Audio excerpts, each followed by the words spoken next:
Hey, I must admit, we do good together, but we could do better. I mean, look at this guy. We work twice as hard as he does, and his life is way better.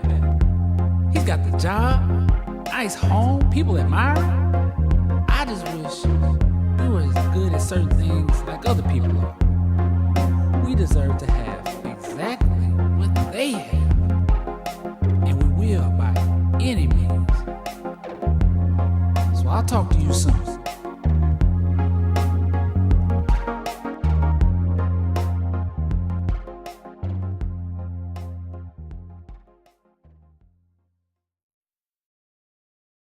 Welcome everybody to Freeway Path. And how many times have you thought to yourself, man, I wish I had what this person has right here.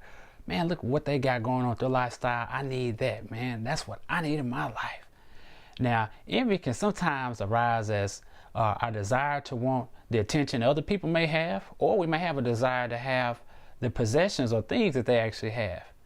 And now, envious spirit, if we let that into our life, can cause us to actually lose focus on what God actually has for our life. Now, listen to what a writer says in Proverbs chapter 14, verse 30. He says, "A heart at peace gives life to the bones, to the body, but envy rots the bones." So how can envy actually rot the bones? Let's look at it as a way or a form of stress, maybe. Think about it. Let's say if there's people around you, they're getting relationships, they're getting married, everybody's happy, and you're saying, man, I need to do that. And so now you end up getting all kind of relationships that you shouldn't have been in, and they're not working out because you're trying to put yourself in control because you was actually driven by envious thoughts, comparison to other people. Or maybe you have people around you, lifestyle-wise, that they're just building up their wealth and money and possessions, and you're saying, man, I need to do better than this guy. I should do better. So now you cater your whole life and lifestyle trying to be in competition with others just because you had an envious spirit, because you feel like you maybe even deserve more. To combat an envious spirit, you should say to yourself, God, I will trust in the blessings that you have for me in my life.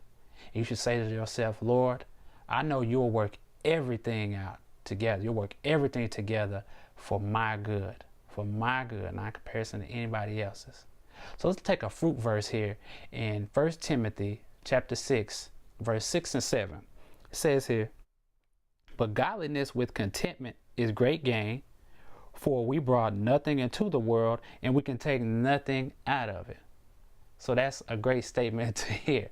Being content with what God has for us in our life. So when you're moving throughout your life, your daily activities and things, you see people, you say, God, I know you blessed him with whatever you blessed him with, that's fine.